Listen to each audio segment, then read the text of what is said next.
It's Tuesday on Your View. Welcome to the show. I am Morayo Afolabi Brown. As always, I have the ladies with me. Hey, YK in the building. Yo. Hello, Mary. Mary also is in the building, actually, because Nima is stuck in traffic. Yeah. I mean, I think I get the rains kind of compounded all the traffic issues she had. She's still in traffic right now. She's still in traffic. Hopefully, Shabi said we're going to do Skype with her. Try to see if we can talk to her at some point. Yeah. When I was getting dressed, I was at my partner's place. Right. I came from Lekki today. My partner was even saying, wait for the rain to die. I said, no, I will be late. I was even cuckoo almost late. Meanwhile, I heard this loud bang, crack, crash. I was calling him that, come, I think maybe the roof. Yeah. I was falling down. He just called me now. He says it was a tree that fell onto the house. Oh, my goodness. His house? Tree left its roots. I said that rain today and the wind. Oh, my Lord. God help us. I didn't get to experience it because I was indoors here. Really? But you could even hear how loud the rains were from indoors. So How do I know serious damages, though? Shay, I didn't see. I was just shouting, and he was saying that maybe it's just the roof gutter that fell. Shay, so he went to go and check it now. He's just called me to say it was there. So you have to call somebody to get to pick it up, right? It fell onto the house. and that would be extra cost, especially if there's a damage done. And you still have to pay those who will take out the tree. Can you imagine how heavy the wind must have been to remove the uproot tree? The whole tree, yeah. How are you doing, Mariam? How are you doing, Mary? I'm doing great. Thank you so much. I'm doing very well. I saw the IG live you guys do on Wake Up Right. Very nice. The last one was interesting with Helen Paul. Yeah. How is that going? Not bad, not bad. We intend to continue it every Friday, 2:30. Yeah. Make sure it's a regular thing. And how is that your bright daughter? Oh, she's fantastic. Thank So you. what did you guys do this COVID-19 period? Anything interesting? Yeah, we play the school, online schooling, of course. And then, of course, we try to make the most of every day. Yeah, and then, of course, thank God for YouTube. Especially for those who have to the work. YouTube kids. I just downloaded that thing for them, gosh. and in fact, It's a huge relief. There's a downside, and that's why I recently, even on Wake Up Nigeria, I've been really calling out internet service providers. That's the downside, the cost. But the upside is they learn a lot, and it engages them, especially if you ensure they don't go outside of their learning. No, but if you pay the data for the month, the unlimited data for the month, then you know you are not... I think I need to try that unlimited, right? Because I'm constantly buying every week. Yeah.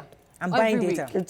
It works out more expensive when you are buying every week. Because sometimes it's not even every week. It'll be every 3 or 4 days. 2 days sometimes. But if you just buy the unlimited, which you would say, no, it's expensive, but in the long run, it's more saves affordable. you a lot. Yeah. Yes. Because and then you don't have to worry. I'm in school. Yeah. I'm on online. I leave my laptop. The kids now take it over. They have their own class every single day. Okay. And I have also work that I'm doing. So it's also crazy because we're constantly using the internet.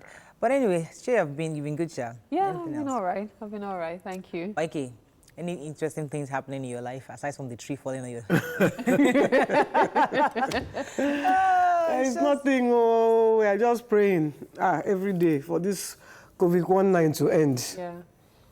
Yeah, we heard that Majek Fachek died this morning. Yes. Really sad indeed. Yes. You know, my brothers are really close to him. I mean, my dad had a house in Bronx, so he used to stay over in our house in Bronx. And I don't relate to him, but my brothers were really cool with him back then in the US. And I know that his death obviously would affect them somehow. But how did you take the news of Majek's death this It was morning? a shock for me. I found out on social media. I just checked Twitter trends, and I saw Majek Fashek trending. So I was thinking, oh yes, they started with Majek Fashek all over again. Only for me to see that it was his death this time. It was a huge shock. A huge shock. I never saw it coming. Well, I want to be really, really honest here. I think he has gone to rest. And I think he deserves to rest. I mean, there are too many stories of him on drugs, in hospital, and he couldn't just get his act together because he was so talented. Right. And, you know, he had this guy that had helped him many years before.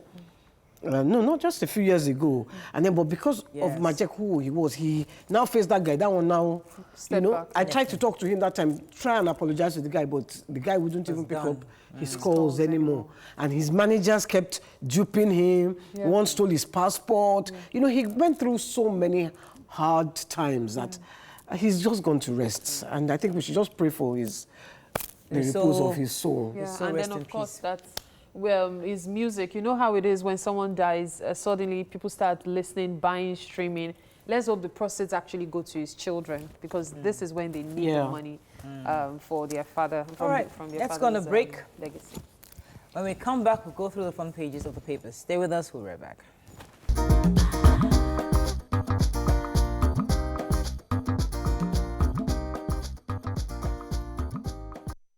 We're going to start with Punch. Can await details as federal government opens churches, mosques, relaxes curfew. Ex-oil firm engineer jailed for raping tenant's niece. Why we are increasing borrowing, says federal government. 9 COVID-19 patients die in Lagos. NMA residents doctors knock Abiodun for governor strike comment. Flight resumed June 21st. Government orders 50% passenger reduction.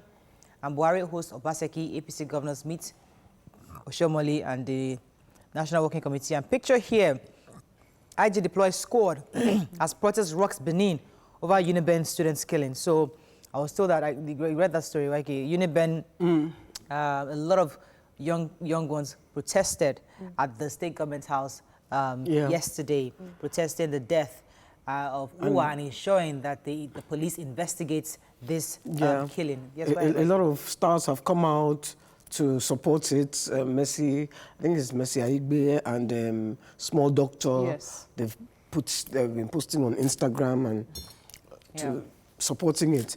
Then the girl Tina that was shot by police. They've arrested 2 of the police officers, Olamigoke and Otobo. They've arrested the 2 of them. They want to investigate them. And the last one is the guy that raped a 16-year-old. Apparently she was 16, not 14. He's been jailed for 15 years, the Exxon oil engineer. He's been jailed for... He apparently... her father was his tenant. He went there to collect maybe rent or... No, to talk about the house that was not... more like repairs. Talk about the repairs of the house. And he wasn't in, the tenant wasn't in, so she invited him in, and the next thing he raped her. And he says, no, he didn't rape her. He just gave her 1,000 naira and to buy minerals. But luckily, the judge has found him guilty. Which, and you know, they must have done tests for her, because it's very difficult. It's, you say, I say. Yes. You know? Yes. Okay. There will definitely have been proof. Let's move on. I'll come back to the Uwa story a bit later, because I was going to say something there. But let's move on to Daily Sun very quickly. Banks, offices, churches, mosques now to open fully. Again, PPPRA reduces fuel price to 121 naira 50 kobo. Work resumes at Enugu Airport. Oshomole endorses Akeredolu, says Obaseki yet to reject direct primaries. Ex-lover of Customs CG, his new wife, demands 9 million naira compensation. And more terrorists surrender as military intensifies onslaught against Boko Haram and ISWAP. Okay, let's start with this ex-lover story. It was interesting.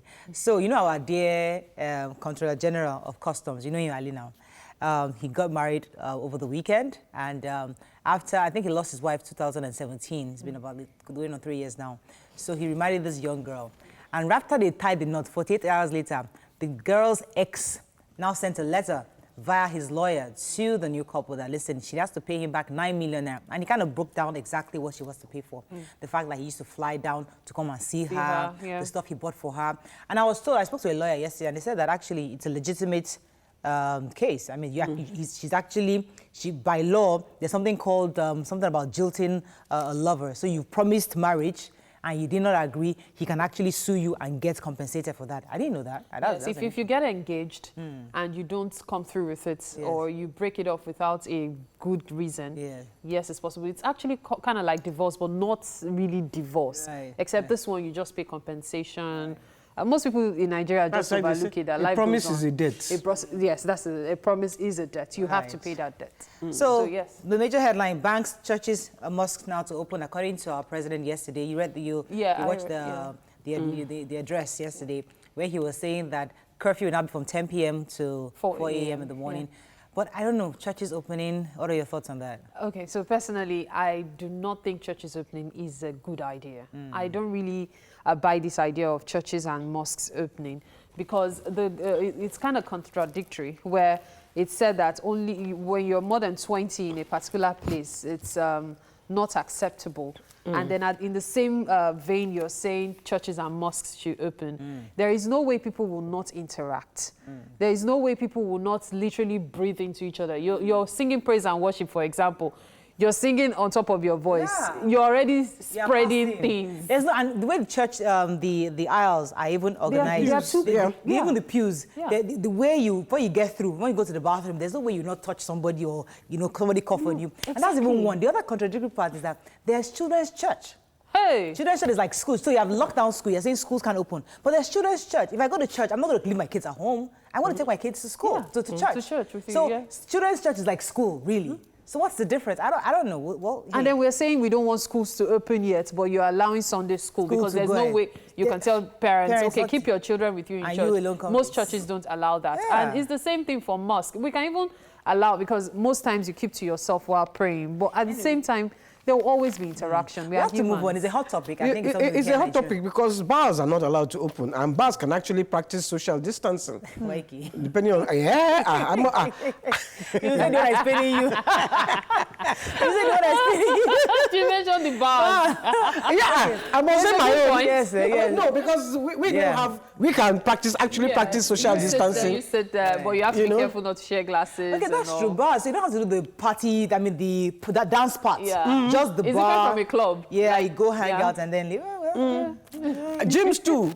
I mean, gyms, you can stay on your own lane. And when that person finishes, that person is done with the if exercise machine. Then you, as the owner of the gym, can polish the spray. They will not. No, it is. You have to ensure that they do. Okay. Now it's the same way. If you're going to open churches, how are you going to ensure that they take all these precautionary measures? For example, as I said, it's a hot topic. We're going to discuss it. Maybe another day we'll discuss it and say, how is this going to play out in church and mosques? How do we think? How do we see it? We'll take that another day. Let's move on to The Nation. 11 Lagos councils, Abuja, Ota lead in COVID-19 cases. Obaseki, by relationship with Oshomole, is still frosty. Outrage over killing of Uniben student. Premiership return. Budget deficit hits 4.5 trillion naira, says DMO DG. I couldn't pronounce that name. Right. It was really sad. I think, was it 9 people that died of COVID-19 yesterday? 9 Lagos? people. Really, in Lagos. And it was something that actually fueled this conversation of government easing the lockdown even further, with people saying, okay, this thing is real. Are you sure this is a good decision you're making? You're easing the lockdown. You're making it now 10 p.m. to 4 a.m., which means people can now stay out late, where it will even be a bit more difficult for security agents to control them, because most people can claim, I was stuck in traffic, and you're still on the road at 11. In a related story, PTF is also saying that, listen, states, it's now now you have to handle this, you have to take responsibility. Although NMA, the Nigerian Medical Association, is saying, if states are the one going to be handling this matter, we are finished.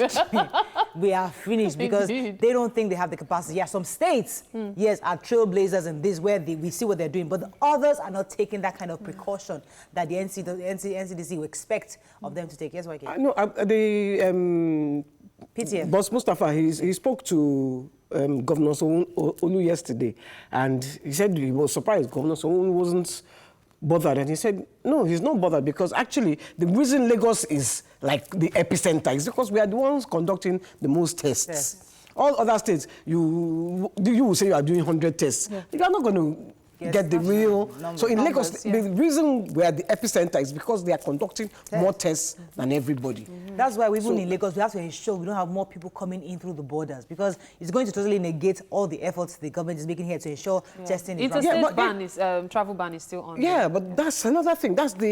Because interstate travel ban is banned, but they are opening airlines on the 21st of June. Maybe you will be traveling interstate by air. But are you saying that for the commodities? That's the claim. No, but they are lifting the ban on the domestic flights on the 21st of June. Yes, that's true. Now, that is going to be interstate traveling. We have to wrap up. Let me just take one final story. I think it can take Vanguard. Let's find a story we've not taken at all. Aido, Buhari wades in, receives Obaseki to meet Oshomole. Let's find a story. Presidency hits back at Colonel Umar, says he feeds on fake news. Africa Development Bank, America's Pioneer Board member Dolly asked Trump to support additional. Okay, Edo, just direct and indirect primaries. Why are you going to take that story, or should I take it? Take it. Obviously, Governor Obaseki has gone to Abuja to see the president. The issue is this direct versus indirect primaries. So Governor Obaseki is hoping for indirect primaries, where the delegates are the ones that are voting, while the NWC chairman, Oshomole, is insisting on direct primaries, where every party member votes to know who is going to be the candidate for the APC. But the problem is that if they don't agree and decide now, it can affect the actual election, because it's still supposed to be Obaseki and I think Eze Yamu to decide who is going to be the one to have the party ticket. If they don't decide and agree, obviously they might jeopardize their the coming elections coming up in September. One of the newspapers, I believe is Guardian, actually quotes Oshomole saying that he was not aware of Obaseki's interest in the indirect one. Oh. Yeah, he said he wasn't aware of it. So there's still an issue of communication going on. Obaseki has been traveling around, been to Lagos, going to Bodilon, now he's in Abuja. I just hope this thing can be resolved. And that's all we can take on Front Page Review. When we come back, we discuss this issue of Black Lives Matter. And we'll kind of link it up with what's going on here in Nigeria. Stay with us, we'll be right back.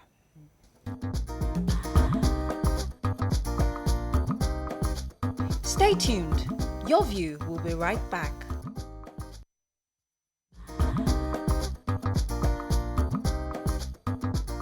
Welcome back to Your View.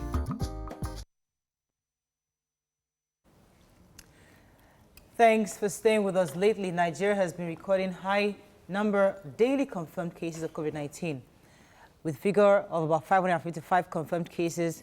It is now over 10,000, and fatality about 3%. Our current figure is really alarming, making Nigeria third in ranking of countries with the highest number of cases in Africa, behind South Africa and Egypt. Joining us now is the Honorable Minister of State for Health, Mr. Adeleke Olorunnibe Mamura. Good morning, sir. Are you there? Good morning, sir. Are you there? Hello. Yes, thanks for joining us this morning, sir. Can you hear me? I can barely hear you. It's Okay. hello? Yes, can you hear me now, sir? Well, fairly. Okay. Slow, though. Before we go into the updates from the PTF press briefing yesterday and even the president's speech, one of the major concerns Nigerians have expressed is the fact that many hospitals, especially government hospitals, are refusing to attend to patients, just regular patients who are probably not COVID-19 patients, and many have died as a result of this. What can you say, or how do you react to this? Because the cases are trooping in, and people are worried that nobody is attending to anything except COVID-19. Well, I think that's not correct. Yes, you cannot rule out some kind of anxiety on the side of patients, and also anxiety on the side of caregivers, particularly doctors, nurses.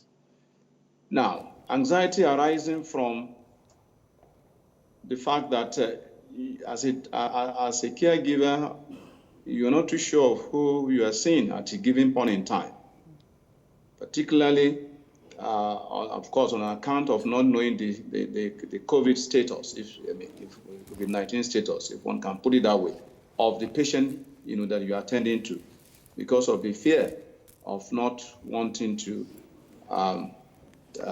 be infected. That's on one side. Even on the side of the patients themselves, they are not too sure that going into hospital, they are not going to pick up COVID-19 infection.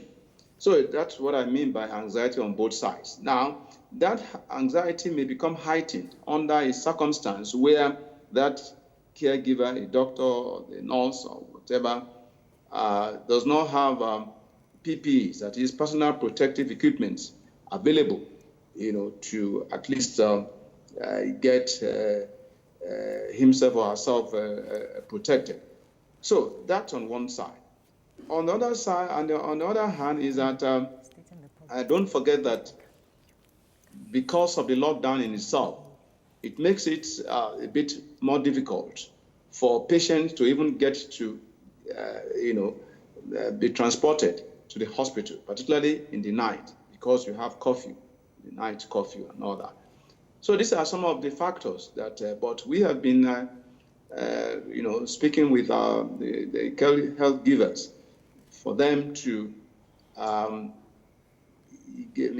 be prepared to give the routine Medicare to the patient, as much as possible. And of course, what that also requires on our own side is to ensure that we supply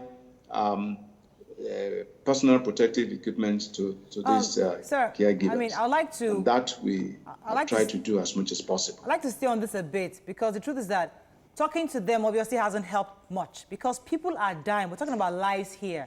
Many have lost loved ones simply because nobody's attending to them. So when you say that you are talking to them, what channel are you using to talk to them? What have you told them so far? What are the steps you're taking to ensure that these hospitals are complying and attending to patients? Well, what we do is to try and monitor. We try and monitor as much as possible our hospitals, particularly the federal tertiary hospitals, like the teaching hospitals, like the federal medical centers. They all have their chief medical directors and medical directors, respectively, for the teaching hospitals and then the federal medical centers located in so many parts of the country. So we try to monitor them, and then we do have engagements with them, virtual engagements, where we let them know, of course, they themselves know what to expect, they know what to do, they know their duties, and of course, we only try to also engage them, encourage them, and of course, give them what they need to keep them safe. I mean, these are the duties that we owe, and we try to carry out in this regard. Okay, sir. I have two questions. The first is, a lot of the medical staff have complained about PPEs, lack of PPEs, and which is why a lot of them don't want to take in patients because they're afraid of the transmission from patient to doctor. That's the first question.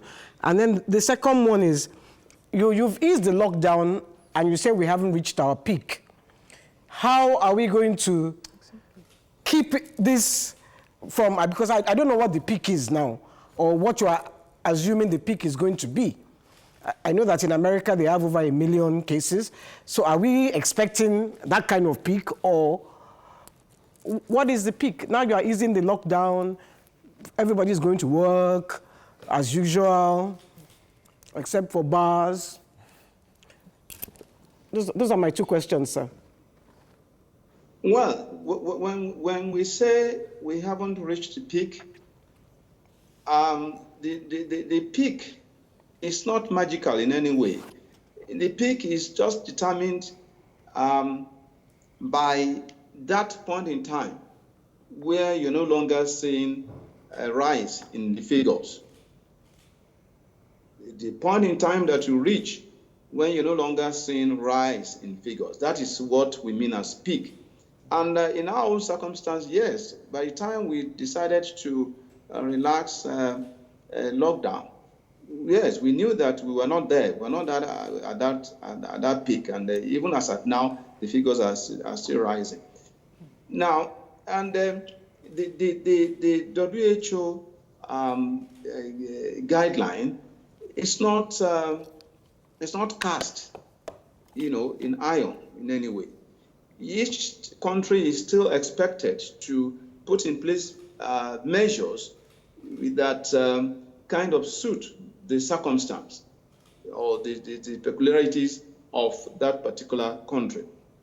So in our own situation, we needed to balance health security with economic security, because we were getting a lot of reports, some restiveness and all that, because you have daily paid workers who also will want to sustain their livelihood. That is also important to us. So what we have done is to balance these needs, and then try to take a decision which is in line with the best of judgment at that given point in time. Right. So, and don't forget, we have challenges, and one of the greatest challenges we have is the inability, so to speak, of our people to take responsibility for their own health. Because the truth is that as individuals, we are expected to take the primary responsibility for our health and do the needful, particularly in respect of compliance with the directives that we are given, and of course the various regulations put in place, from use of face masks, physical distancing, washing of hands, use of sanitizers, and all that. These are regulations put in place, and we expect that people will keep to these directives, and of course maintain the keep to the regulations. It's in the interest of all of us. All right. Let me go on a quick break, sir. When we come back, we'll continue this conversation, please. Don't go anywhere. We'll be right back.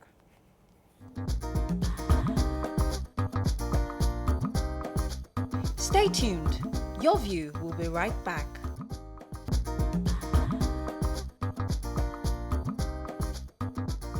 Welcome back to Your View. Thanks for staying with us. We still have the Honorable Minister for Health, Minister of State for Health, Mr. Adeleke Mamura. Yes, Mary had a question. Go ahead, please. Yes, I have a couple of questions for you, sir. First off, I recall that you mentioned the fact that people aren't taking personal responsibility for their health. It's interesting that despite the fact that you mentioned that the government is still easing the lockdown, people... So he was disconnected, I think. Sir, are you still there? Hello, sir. Yes, except that I can't hear you very well. Okay. We're going to try to speak a bit louder. Go ahead, Mary. Sorry about that. Can you hear me now, sir? Better. Fantastic. So earlier you mentioned people not taking personal responsibility for their health. Yet the government, knowing this, was initially the reason for the lockdown in the first place. And now the lockdown is being eased, still aware that people aren't taking personal responsibility. Do you think that is a wise decision? And then, of course, there's also the issue of the children. Many parents have been trying to keep their children indoors, protect them from being infected. Schools are yet to be reopened. Yet places of worship are being opened, which means that parents would have to entrust the care of their children in someone's hands, or have to bring them along to church, which is as good as exposing them, which is what was being avoided. Again, I ask, is that really a good decision? I can assure you that at every point in time, the decision taken is the best in the circumstance. I can assure you that. There's no way you can keep people locked down permanently. At some point in time, you will necessarily have to relax the measures. And that's what, has been done in this circumstance. Now, the reopening, so to speak, of religious places is not absolute. It is still within the ambit of what protocol has been put in place by the various state governments. Because at the end of the day, the state governments, they have the onus of enforcement of whatever regulations put in place. So in the case of the worship centers, the governors, through the governors forum, they they have their own decision as to what number. It is not, what we are saying is that we have not opened up the place for crusade. Worship centers will still have a restricted number of people, but we have taken decision to leave that. I mean, the final decision as to regulation, as to protocol, we've left that in the hands of the state government. So it's not as if the restriction has been lifted. No, the restriction is still in place, but as to the number of worshippers in a given circumstance will be determined by the state. So if a religious worship center normally takes maybe 100 worshippers, the state, in its own decision, in its own judgment, can decide to peg it at maybe 25 or 50 or 40. So we leave that to the states because we are not in position to start dictating this to the states. Okay. But the important thing is that restriction is still in place, and we don't expect any crusade of any nature at this point in time. Okay. Yeah, excuse me, sir, you didn't answer the question about the PPEs. And then the second thing, last week we had the chairman of NAFDAC on set, and she said she hadn't received the testing from the Madagascar thing. So I'm wondering, have you sent it now, or do you intend to send it? And if so, when? Oh, I'm sorry, I didn't hear that earlier on. The COVID organic, that's the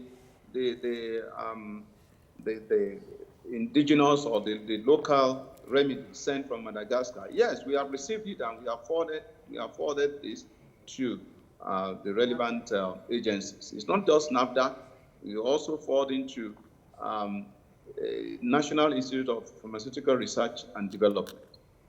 What Ike also said earlier, sir, concerning PPEs, many hospitals are complaining they don't have enough. Now, some government hospitals have something to get by, but private hospitals still are having issues getting enough PPEs for their staff. What is the government doing to ensure, first, the teaching hospitals, the government hospitals have enough PPEs across board, and then ensure that the private hospitals do have the same? Well, we cannot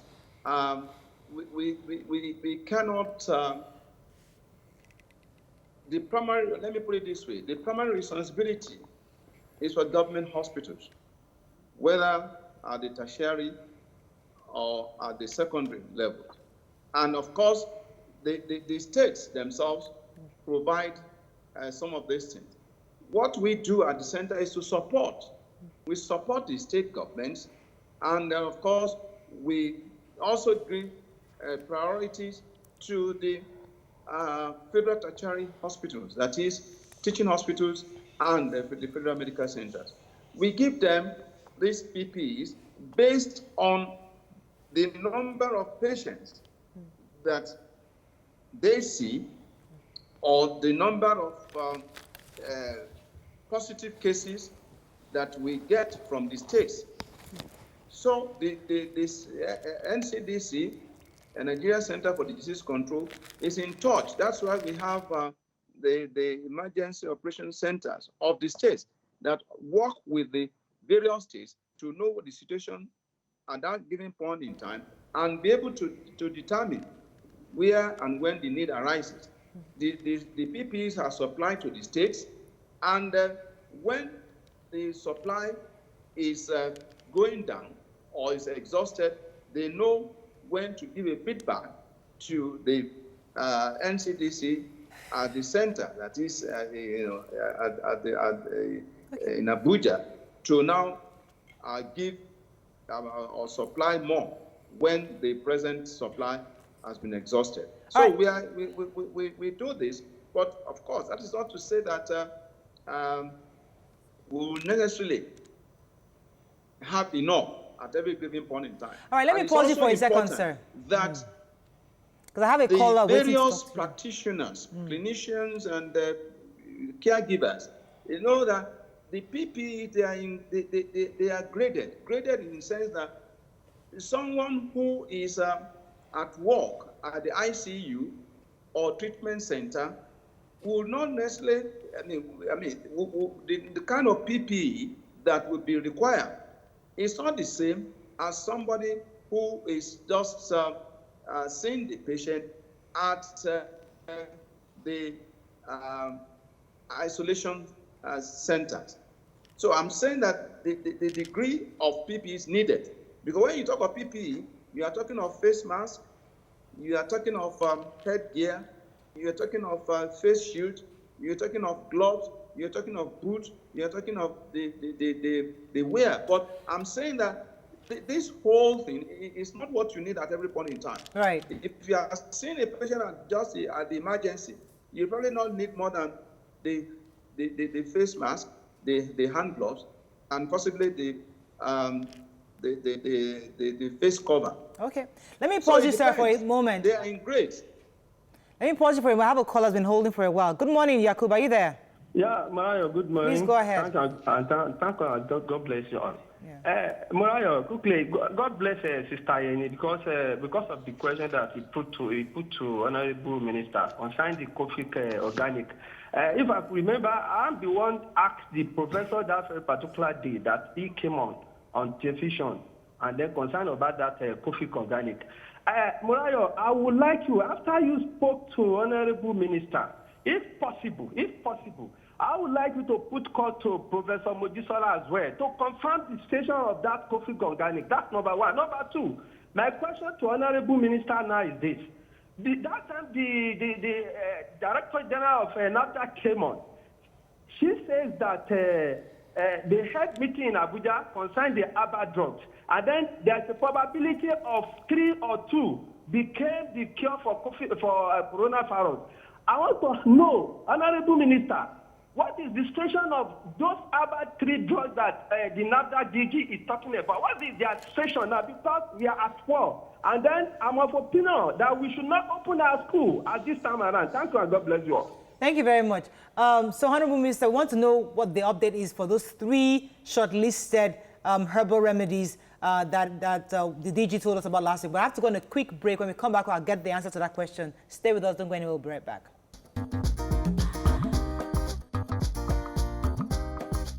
Stay tuned. Your View will be right back.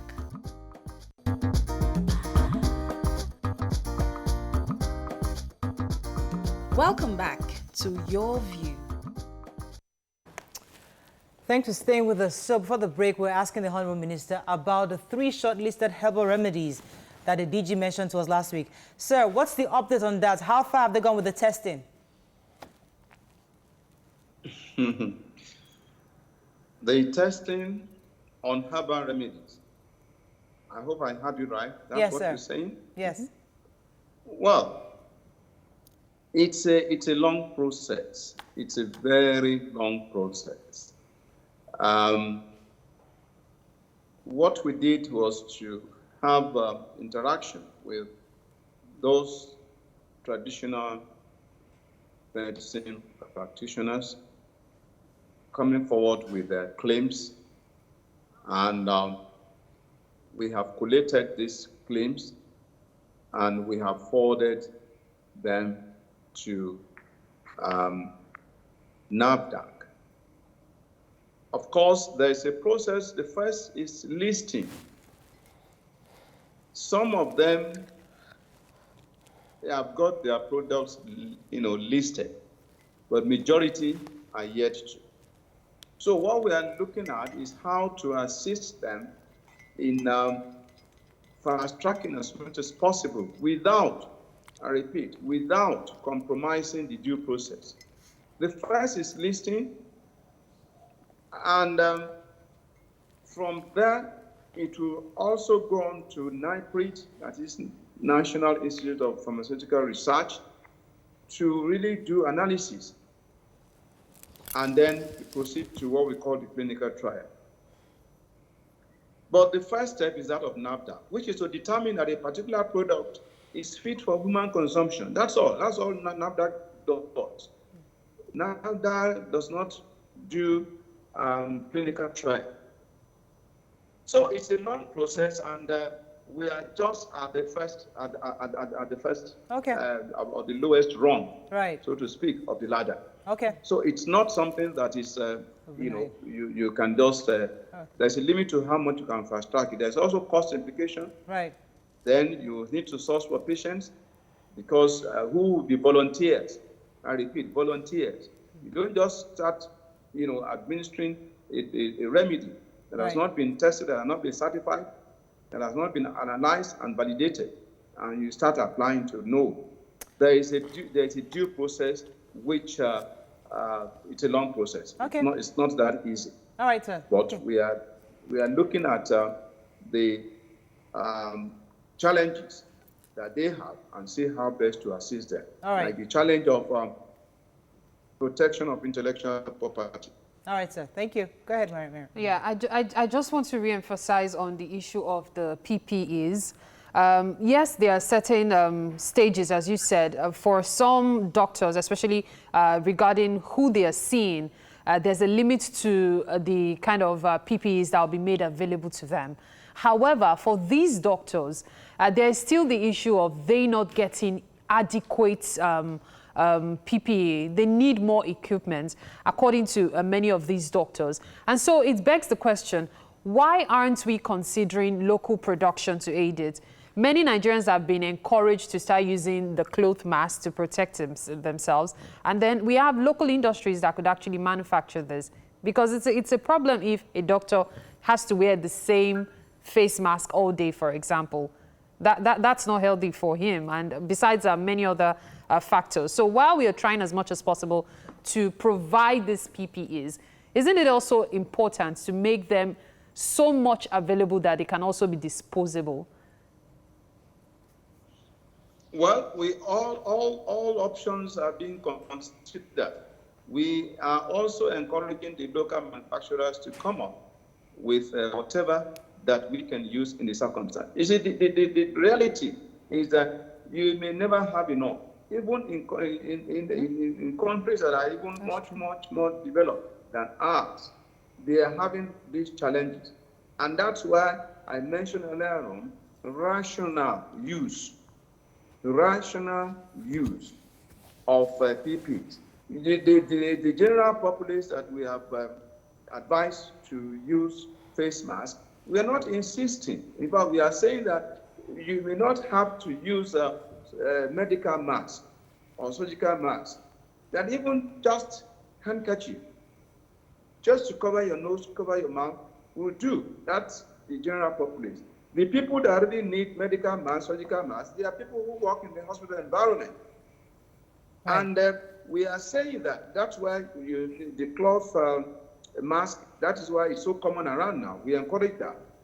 So that the surgical mask, the medical mask can be reserved for those that really need them. That is, those who work in hospitals and hospital environment. Okay. So we are encouraging all that, and we ask people to come up. But don't forget, even when they come up with this thing, it still has to go through the process of certification. That is why we have Standard Organization of Nigeria. That is why we have NAFDA to still do, because you don't want a situation where a particular PPE may become counterproductive in terms of not meeting up with certain requirements to make it qualify for PPE usable. Okay. Go ahead, so these are some of the factors, but we encourage them to come up, and then we'll look at what they have and see how we can even adapt, if need be, to our own situation. Yeah, I wanted to go back to our reaching a peak or reaching our peak. How can we reach our peak if we're not doing enough tests? I don't know how many thousands of tests we've done, but in a country of 200 million, if you've done 50,000 tests, that's not many. So I'm wondering what you're going to do to ensure we do enough tests so that we can reach this peak and then start to decline. Well, yes, the truth is that I know that the NCDC is doing its best. We're opening more laboratories, because the more laboratories we have, the better, and then the more we are able to do. But even beyond that, we are seeing a situation where people, for one reason or the other, are not even too enthusiastic in presenting themselves to be tested because of the issue of stigmatization. That is also there. And again, there are logistics issues in terms of transport of the samples from the collection center and, of course, to the laboratories themselves. So logistics issue is there. The issue of stigmatization is there. The issue of appropriate, when I say appropriate, because oftentimes one of the issues that we have got from NCDC is that even samples are not properly labeled, or they are not transported through the appropriate, medium. These are some of the challenges that are there, but of course, the efforts are being made to surmount these challenges so that we can ramp up the testing. I quite agree with you. You cannot know who is positive or who is negative when you have not tested. But I'm saying that in an attempt to even test, the challenges are there, like people not even wanting to come up. We have to wrap up, sir. Come up and present themselves. We really have to wrap up now. But I mean, do you think we're winning this war? I mean, some Nigerians are listening to you today, and we need that vote of confidence that we're winning this war. Are we? Yes. Okay. We are winning the war. But that is not to say the challenges are still not there. Okay. I told you much earlier on that for me, one of the greatest challenges is in trying to get our people to take primary responsibility for their own health, right, and comply with the regulations, comply with the directories, issue. Okay. All right, sir. Thank you so much for joining us. I have to wrap up at this time. Thank you very much for being with us. We've been speaking with the Honorable Minister of State for Health, Mr. Adeleke Mamora. Let's go on a break. We'll be right back.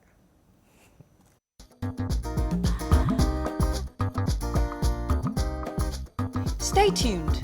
Your View will be right back.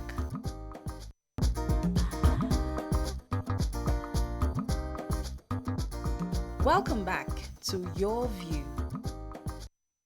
Thanks for staying with us. So we're moving on to other stories. Right now, the U.S. is undergoing a reckoning on race and police brutality after footage went viral of the white police officer killing on a black man, George Floyd, the 46-year-old, leaning on his neck for more than 8 minutes.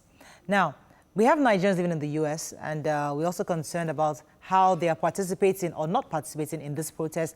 And we're going to connect that also to Justice for Uwa in Lagos State. The fact that even Nigerian Americans in Nigeria are also protesting. I know there's a major protest going on as we speak right now, and there's one coming up tomorrow, I believe, at Walter Carrington. Many Nigerian Americans are going there to protest. But in this protest, in your view, and I'd like to call a few Nigerians who are living abroad to let us know what they're doing concerning this, because we have a lot of viewers abroad, and we know that even across the world, in UK, we saw Nigerians, Americans, black people protesting across the world. I'd like to start with you. What does this mean?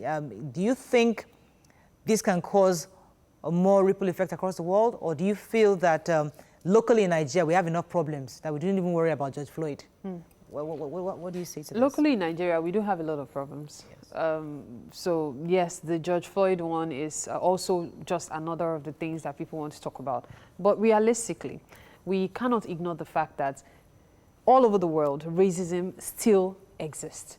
Racism is such that it's not even, it goes beyond even these killings alone. It goes as far as how people relate to blacks, especially non-blacks. You see colored folks being treated like animals. We hear of slavery rings. We hear of so many things happening around the world. And so you ask yourself, people are emigrating for better lives, yet they end up in more terrible circumstances. Some people are fortunate. They get good jobs. They're able to ameliorate their lives. Live the American dream. Yes, but not many people are. And that's the reality. Okay, yeah, go ahead. I want to say this short story. Before my daughter left, because her only encounter was going on holiday, maybe abroad, or going on tour when we were on tour. And I used to tell her about racism because she wanted to go and school in England. And I remember saving money for her to go and school in England. And she was very religious. She was a born-again Christian and everything. Your daughter? My daughter. Really? So I sent her to school, to England, and I told her before she left, I said, you will encounter racism. And she didn't believe me, and she was like, the only people she has seen have been very nice to her. But now when she now got to school, and she's been a born-again Christian, she was in all the churches, or she was in the church going every day, that is where she encountered serious racism. Today, my daughter will not go near any church. She is no more born again. She encountered racism to the point that her mentors, the husband and wife, she went to stay with them. They were white. When she was leaving, they searched her bag. She had never seen racism. She said she tried to help an old lady pick up a bag. Her bag dropped. The way the old lady... So a lot of Nigerians do not know about racism when you are here. When you are here, you will not see it. You will not see it. Because Shey Oyibo wants to come and show you racism here. Okay. You will not agree now. So it's when you go there, you now... So before you leave, be assured that you... Let us train our people know that when you get there, this is what you will meet. Yes. You will meet racism. I watched a documentary, YK, that said that the history we have of ourselves as Africans practically started from when the white man came. So Africans are not educated about who they really are. And we think our own development came when the white man came to our shores. When in actual fact, we've been well, and we've actually been very, very exposed to quite a bit of technology, even way before the white man came. So that has made us feel very inferior and insecure with who we are. And we believe that until something is foreign, we are not enough. You know, what you just said now brings me to something. There's this story I read that, you know, street lights in Europe and all. The origin of street lights was actually from Benin Kingdom. I know.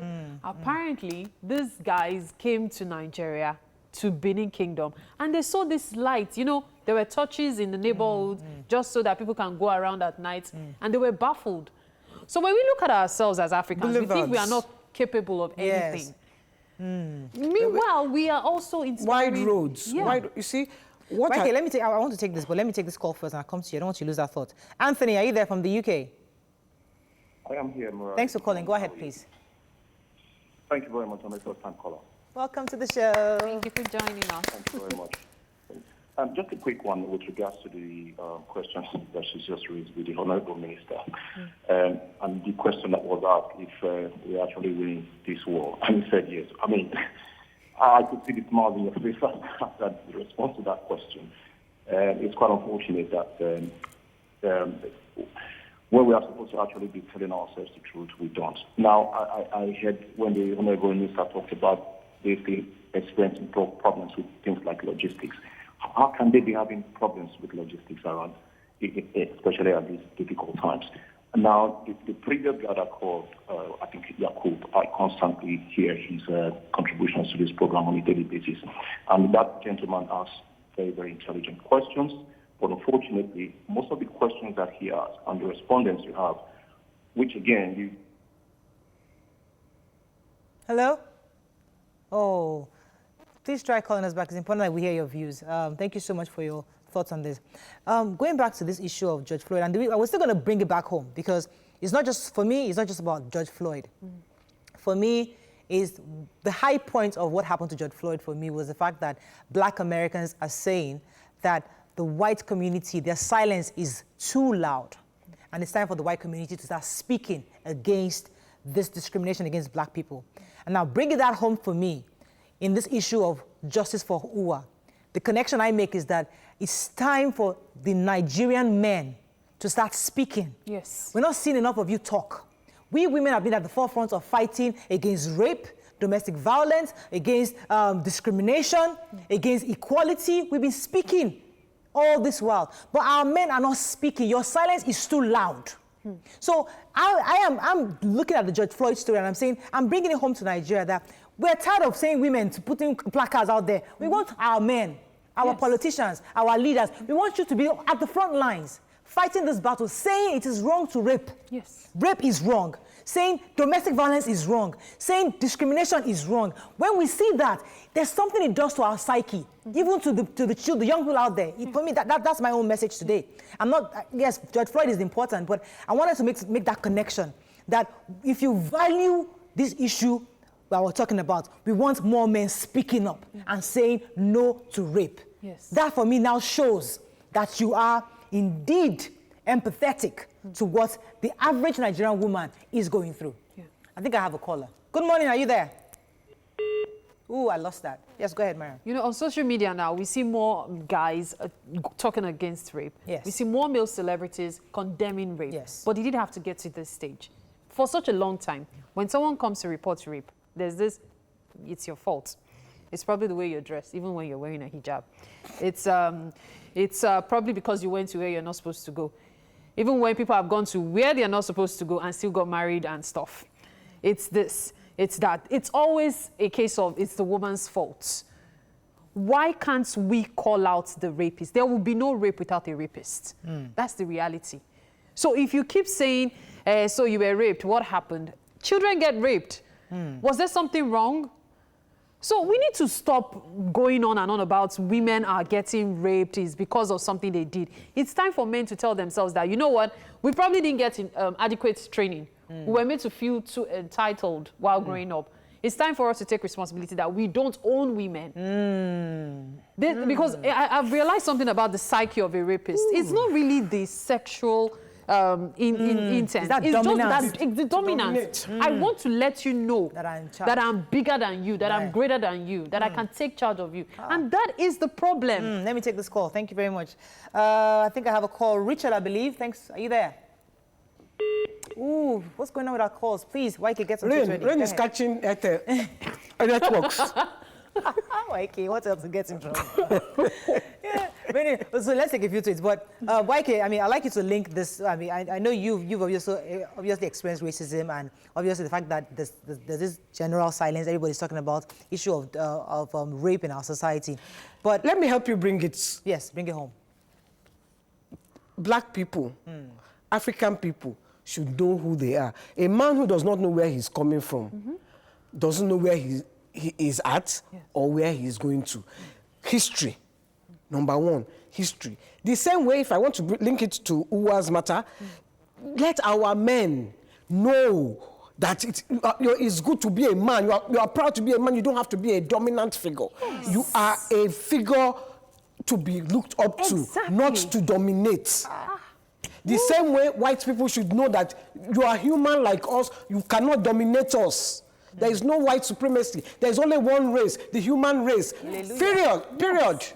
Yes, I find that very impressive. I still need to point this out. I read a book by a white man talking about his experience of Africans years ago when slave trading was still going on. And you know some things he said. I don't believe many Africans are aware of it. He said one thing he admired about African men is their huge respect for the females.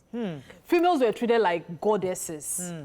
But unfortunately, the opposite is the case. We call some things African traditions today. But if we check our tradition, they're actually European traditions. Thank you very much. Till the day you die, you are the daughter of so and so before you are the wife of somebody. But you see men saying it's only irresponsible women that still answer their father's name. Forgetting the fact that tomorrow you can tell the woman to return to her father's house. Because you will always refer to her father's house. And that's usually the case. So actually our culture actually identifies that you are ex-daughters first. You are somebody's daughter before you are somebody's wife. Call. Good morning, Isaiah. Are you there? Yeah, I'm there. Good morning. Go ahead, please. You're live. God bless you all. Thank you. Please, actually, why I called was the case of these rape cases. Like, what piqued my interest most is I was at the police station, like, remember, like 4 years back, right. Koi police station. Then there is this man that came with a very small, I think that guy should be close to like 6, 7 years. And the guy would who happened to rape that small girl at that station was like a guy of 26, 27. You know, there are many rape cases whereby they don't, if not for this one that came up of this Edo stuff, there are lots that we don't hear. Yeah. Possibly it was just, I was just at that point. But like, why I called mostly was when that lady said, people still reason like, why are you there? Why this one? You know, you don't have this kind of backup or way of escape. You know, like, I now sympathize, let's speak to this person.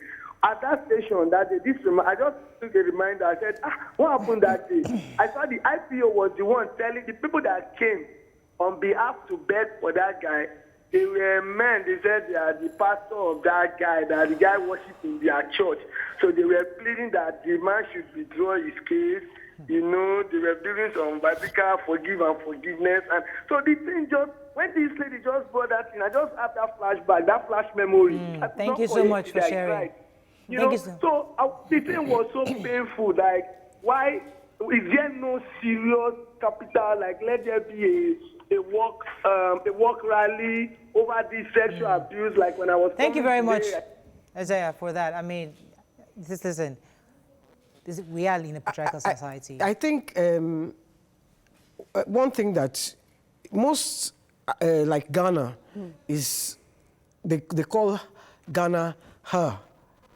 It's a, you know, because you see, before the white man came to Africa, the women, like you said, were revered. Greatly. Women were the breadwinners. Women went to the farms. Women were, there is only one word, revered. Yeah. White man brought their own religion and their own everything, and then we now became the underdog. It is the tradition of Oyibo that we are following. Yes, and we call it African tradition. It's not African tradition. It is not. It is not. Especially if we want to start analyzing, is it marriage we want to talk about? The wedding, the white wedding. The white wedding. Is it even the process of marriage where you tell yourself that it is, I'm supposed to be like the figure that everybody must literally kowtow to? It was never the case. You can have a slave girl in Africa kneel to feed you, but your wife, you even have the slave girl serve your wife. Women were such that you had to take care of them. You don't call yourself a husband if you cannot care for your wife. We have to but now up. things are different. The reason why we're talking about George Floyd is for us to also look at ourselves as a mirror and understand that, listen, this is the same, how the black man is being treated in this country is the same way we treat ourselves within our own country. Yes. And until we begin to understand and have pride in who we truly are, begin to see ourselves for who God has really made us to be, we'll continue to discriminate and dominate each other. So I think the lesson here is that let us use this this period. Everybody's talking about justice for Uwa, justice for Tina, the Black Lives Matter. Let's use this period to learn the lessons and then ensure that we're better people for it. Mike, any last words on this before I run off? Be proud to be African. Be proud of who you are. Being black doesn't make you inferior. Being a man doesn't make you superior. Thank you. All human beings are equal in the eyes of the Creator. Yeah. Mary, for me, I would say self-love. If you love yourself, you won't feel the need to be too, to have that need to overwhelm somebody else with your presence. Self-love is important. You need to love yourself first. And I didn't want to really let us go into this, but even in Nigeria, this is a call to the Caucasians who have businesses here. Try as much as possible to treat the Africans better. Remember, you are in our country. And the Chinese yes, are not Caucasians. I didn't want to specify. Those Chinese people even around. Please, try as much as possible to treat people right. Because if tomorrow you are asked to leave, we have to run, unfortunately. Nima might finally made it to the studio. She's somewhere here, around here. But the rain was really bad. Traffic was crazy. But have a fabulous day. We'll see you tomorrow. Bye for now. Bye.